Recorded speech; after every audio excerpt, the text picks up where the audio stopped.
Howdy, folks, and welcome to another day in the Milky Way. Tonight we got a great show for you again. There's Buffalo Bill Wild West stories, Buffalo Bill's big adventures. We've been so into this. Everything from rescuing the fort advance to, getting saved by the white antelope gal from the Sioux. Getting rescued by Lieutenant Danforth, and then Lieutenant Danforth getting killed, rescuing the troops from the madman and Captain Keyes. Now Buffalo Bill's on his biggest adventure yet, keeping his word with White Antelope. And as he goes to find White Antelope and the Sioux village, Captain Keyes said he was going to keep him as a prisoner if he couldn't just stay put.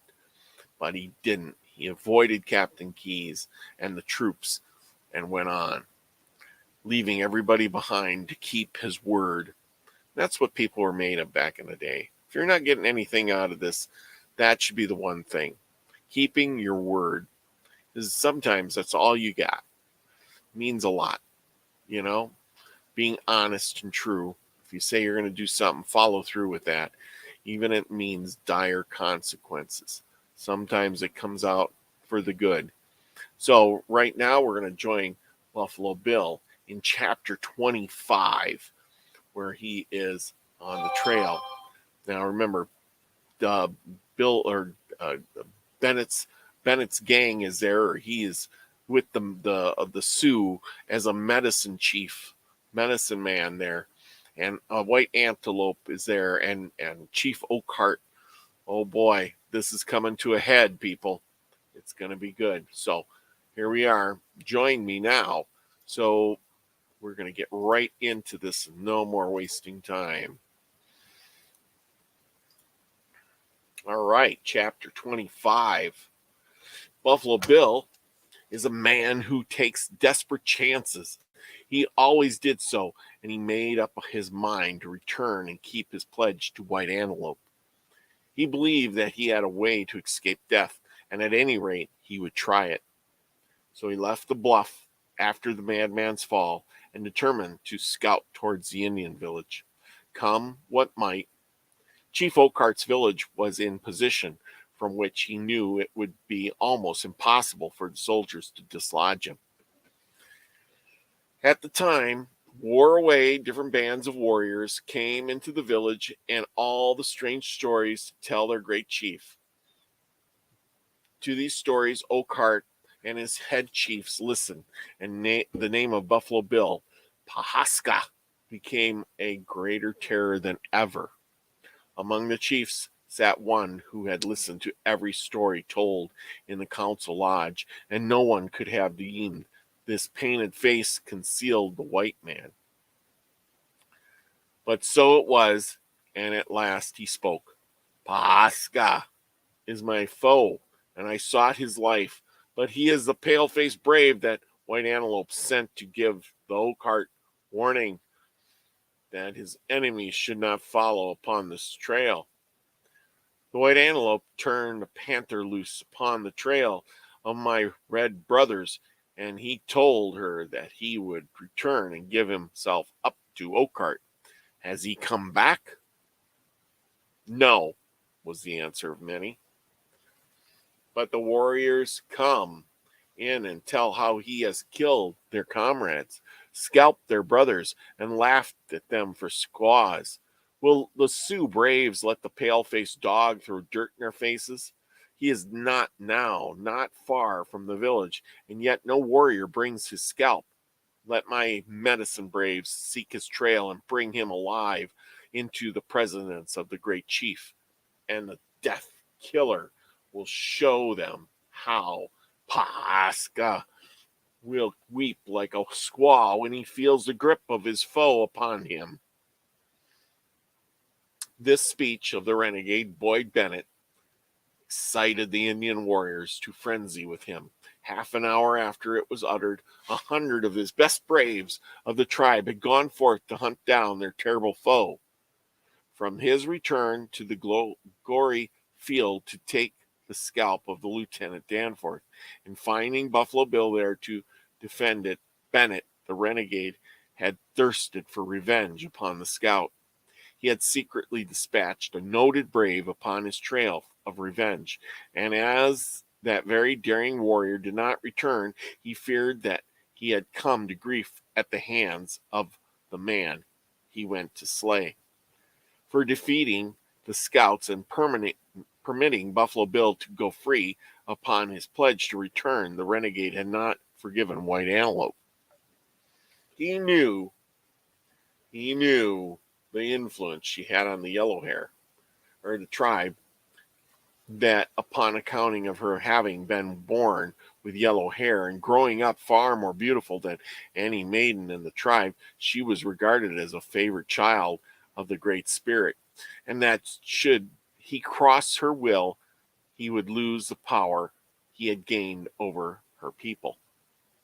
He had hoped to win the girl's love when he first came to the tribe, but she had treated him with disdain, and this was another reason why he felt revenge towards her. To get an Indian to aim him in a plot against White Antelope he knew was impossible, yet he did not despair, and when he left the council lodge, he determined in some way to get rid of the girl, as he hoped that Buffalo Bill might be captured, and if so, she might save him from death. He went over to the teepee of the pretty Sioux Queen and engaged her in conversation, asking her when the pale-faced scout intended to keep his word to her and come to the Indian village. The long hair has a straight tongue, he said. He will come, said the girl confidently. White Antelope soon after mounted her pony and took a gallop down the valley. She passed the guards about the village and unheedingly, their warning not to venture far, rode to the top of a ridge. The young Indian brave who was on guard there watched her attentively, and she, having won his heart, he seemed to forget all else now that she was before his eyes. So wrapped up was he in the young girl that he did not behold a form suddenly bound from behind a rock nearby, and when he did see it, before he could utter his defiant war cry, his throat was crushed in a mighty grip.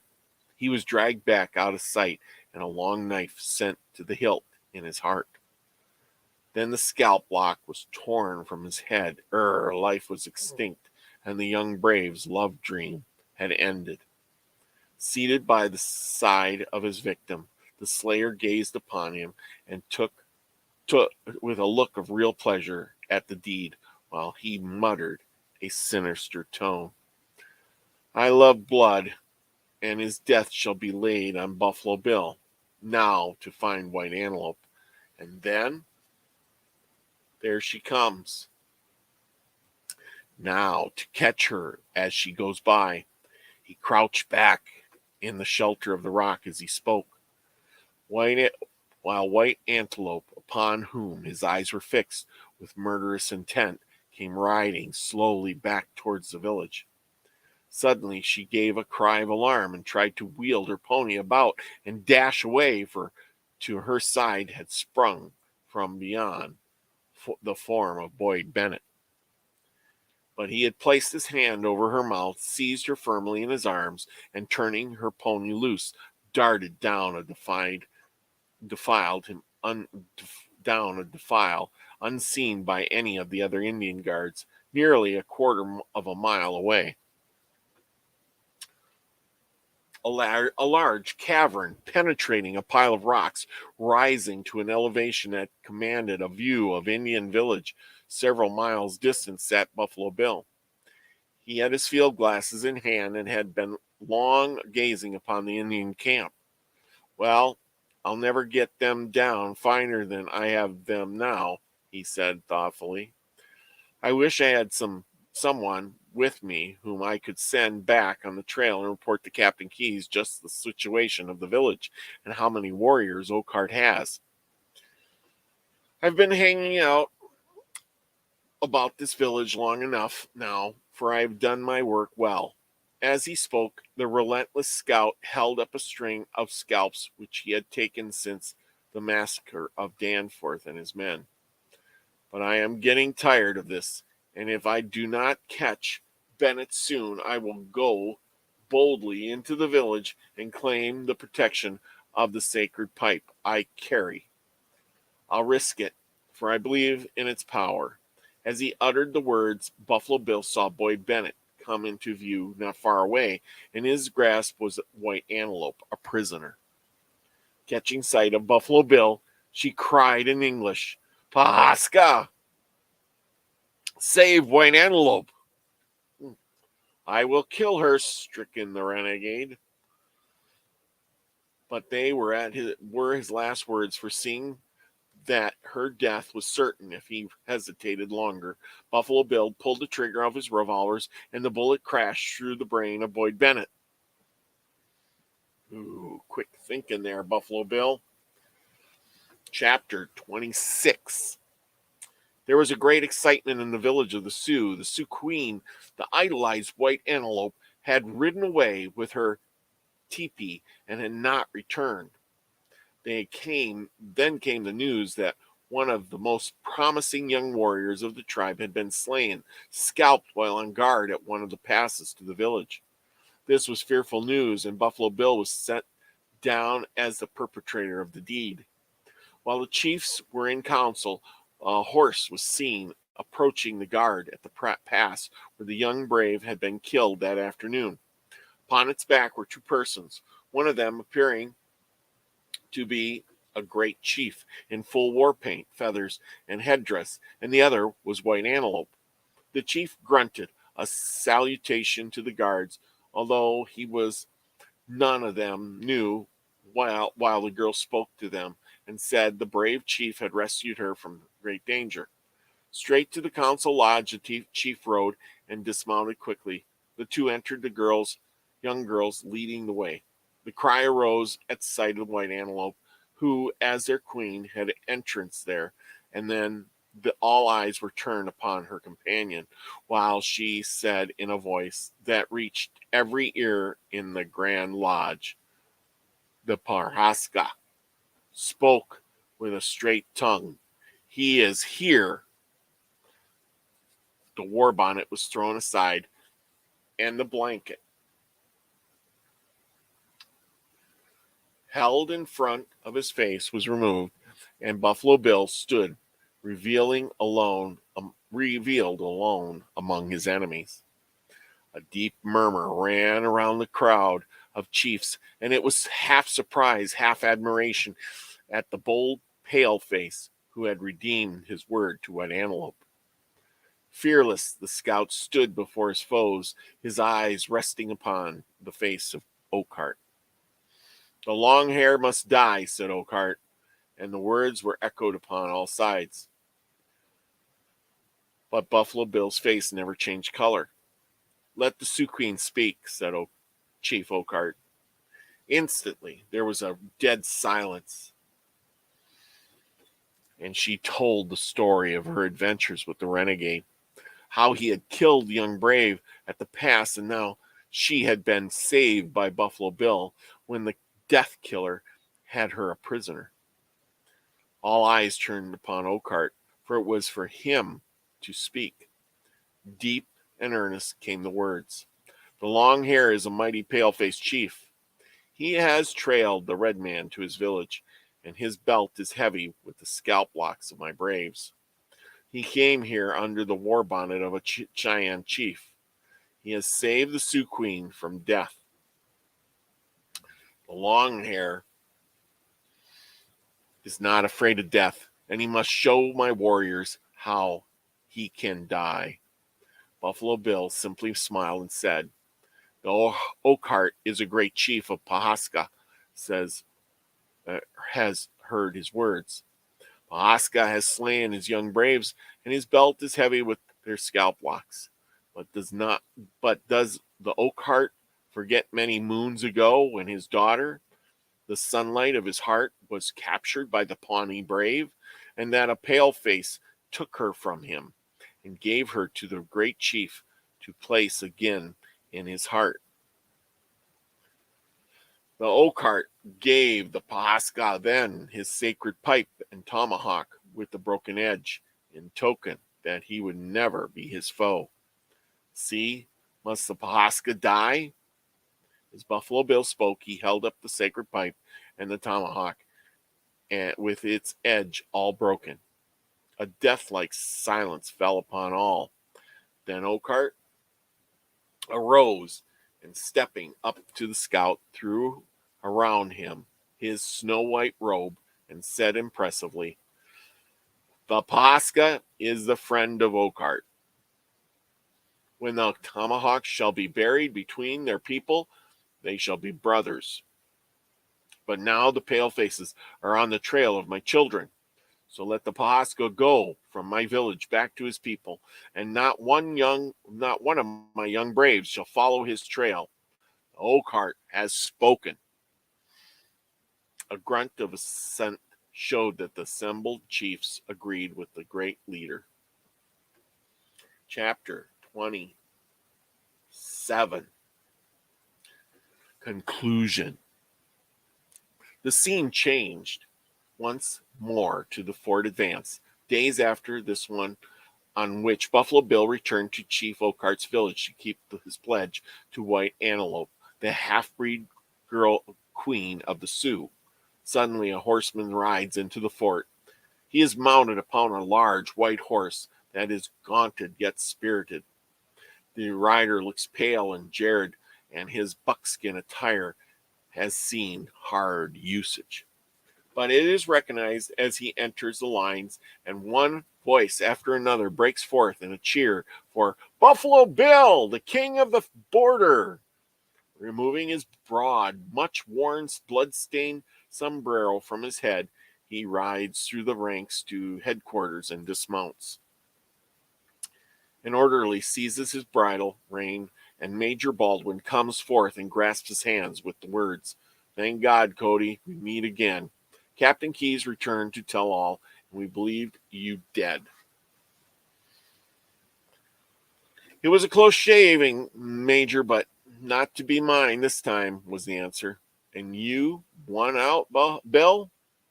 "Yes, Major Baldwin. I went to Oakheart's village.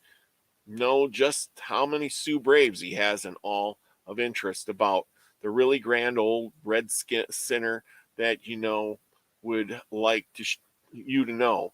But you'll not catch him this year, I wager high." "I fear not. But how did you escape, Bill?" "Though the good medicine charm I had given me long ago by Oakheart himself, and also with the aid of a half-breed Sioux queen." "And those scalp locks, Bill?" And the major pointed to a string of ghastly trophies hanging from his belt. "Oh, these are the head roofs of the braves who tried to raise my hair, Major. I intended to have a rope made of them to hang that renegade Boyd Bennett with, but I had to shoot him." "You killed him?" I had to do it, so I'll have the scalps locks made into a bridle for you." "Well, thank you, Bill. It'd be a rare gift and one most highly prized by their number. I should judge that you had kept your oath to avenge the poor Danforth." Buffalo Bill made no reply, and soon after went to his quarters, where he was warmly greeted by Texas Jack and his faithful bands of scouts. Several days after, he reported for duty, and once more performing daring deeds to aid his fame as the Border King. The end. There you go. The next number will contain Buffalo Bill's victory, or a trail of terror. There you go. From the old stories, look at Jesse James, Nick Carter, Buffalo Bill, Dick Diamond Dick. Ugh, look at that. Who knew these stories even existed? But anyway, there you go. What a story tonight. We ended up right on time, and I hope you enjoyed finishing up Buffalo Bill's adventure. Wow, back in the days of yesteryear. Can you imagine? the terror and the excitement, adventure. Would you be that brave? I don't know. Boy, terror around every corner. If it ain't a wild man to get you, it's some big old bear. And if it ain't a bear, it's an Indian trying to get you. Or was it? Were times really like that? You got to ask yourself, that's really true. So, with that said, you can only use your imagination and go out and experience life for yourself, because we don't live in those days anymore. We live in the times we do, and they can be scary too, just like that. So remember, be friends with your neighbor. Do something nice for somebody. Give them a wave, give them a hi. You know, go out, be the frequency you want to receive, everyone. It's the best thing ever. Okay, with that, leaving y'all for next show, next time. Peace, everybody.